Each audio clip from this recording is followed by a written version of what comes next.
Dito kami sa Rizal Shrine, Dapitan, Zamboanga del Norte. So, libre lang dito. Papasok lang tapos mag-logbook. Diyan kahit isang tao lang. Ayan so, ito yung tabing dagat. Ito yung surroundings ng kung saan in-exile si Rizal. Jose Rizal, yung natin, yung national hero. Ito yung niya. Museo ni Jose Rizal in Dapitan. Ayan. Ang ganda dito kasi maraming punong kahoy, malamig. Ayan, nagpa-picture muna tayo. So, ito yung clinic ni clinic ni Jose Rizal. Clinic niya. Pwede mo saka, dili pwede. Pwede. Pero ayan.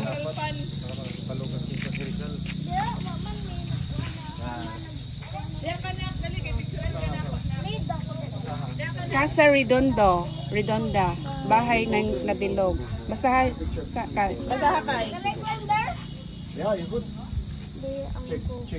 Kanyang mga mag-aaral. So ito daw yung kubo na nagsisilbi na may 8 sulok na bilang klinika ni Jose Rizal at sinausang dormitoryo ng kayong mag-aaral. Dito rin niran si Josephine Bracken na siya ay dumating dito sa Dapitan. So akyatin natin tong clinic ni Jose Rizal. Pwede kasi daw umakyat kaya eto. Yung naiwan niya lang dito is yung operating table. Dr. Jose Dr. Jose Rizal, oh. So parang octagon yung shape na may 8-sided.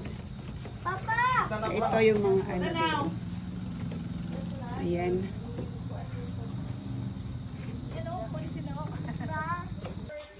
So ito yung kahoy na century-old tree, oh, di ba? Wala na siyang masyadong dahon, malaki.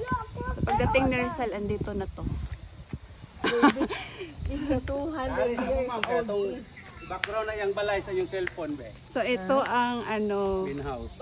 main house ni Dr. Jose Rizal. Reza ma'am, anak ta ma'am. Kamatalan ma'am. Yan siya, dito siya nakatira. yung balay ni... So ito yung main house ni Dr. Jose Rizal dito sa Dapitan. Akyatin natin, dito siya nakatira. Dito siya nakatira. Nakadanglog ma'am, ang hagdanan. Sig mahal, kuhulog ka. Ito, pasukin natin. Ito yung table nila. Pero kini nga balay, wartakan na ni. Ayan si Josephine Bracken. Oh, yan. Bakit malungkot siya nakaano?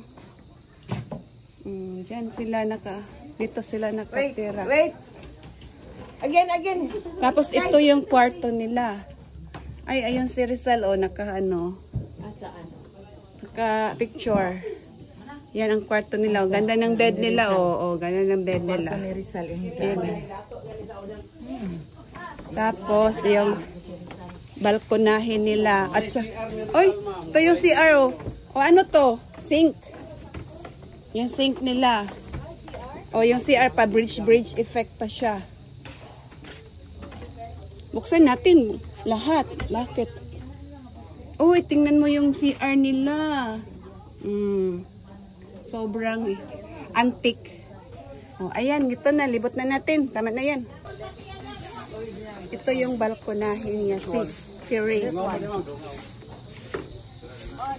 So, ito na yung, yung naiwan na original na kahoy ni at ito. Ganyan na lang kaliit. Ito yung tagawalis nila dito para mga monks. May fish pan sila, may fish. Ayan. Ito pala yung kusina. Kusina ni Rizal. Ito daw, ito yung kusina. Ito daw yung water system. Source ni ni Rizal na tubig. Dito. So, tingnan natin, be. Ang lakas ng agos ng tubig, oh. Maano pa, malinaw, oh. Kaganindot dire. Oh. Ganda ng tubig. Ay, wala mang ano, wala mang tubig. Naglinis sila, oh. Dry. So, hiwa-hiwalay ang building ni Rizal noon. Doon yung ano niya, clinic. Ito yung main house niya, dahil sa katira, kusina, tapos ito yung parang hospital niya, male and female ward. So, akyatin natin. Tapos doon sa taas is yung source ng water system niya doon. So, ito yung paligid niya dito. Ano na rin. Ang ganda. Marami ng kahoy. Siguro bagong tanim na to. Ayun. Sa original talaga din natin alam kung ano ang itsura. So, ayan, punta tayo doon. So, ito yung mga steps before ka papunta doon sa ano ni Rizal. Clinic niya. Male and female ward. Kasi doctor, di ba siya? So, meron siyang mga pasyente din dito. Ayan. May mga walkway din dito. Yan, nakapalibot yan. Pwede kang maglakad. Mula doon sa entrance. Doon yung entrance. Diyan. So, historical talaga yung pinuntahan natin ngayon. So, ito yung hospital para sa wala na yung guide. Nandun na yung guide. Ito. Kitin din natin. Ito yung bed niya. Oh. May bed siya dyan. Dalawa. So, dalawang pasyente pala sa isang kubo. Okay? Dalawang pasyente. Nasa ligyo. Wala, kalood. Ito yung ano, isang bahay din. Hindi nakalagay kung saan yung female or male ward.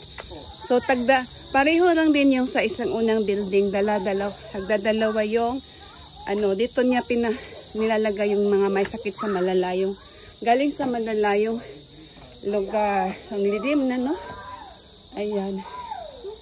Pareho lang yung 2 beds in each kubo. So, ito yung, ano, dito paligid. Okay, kita mo galing dito sa bahay kubo. So, ang tawag dito is Casitas de Salud. Yun, small houses of health daw, ganun. So, yan yung ano, dalawang Casitas de Salud, yung hospital niya, ni Rizal. So, ito naman yung dormitory daw dito. Dormitory ni Rizal. So, yan yung bahay, oh. Casa Quadrada ang tawag. Casa Quadrada.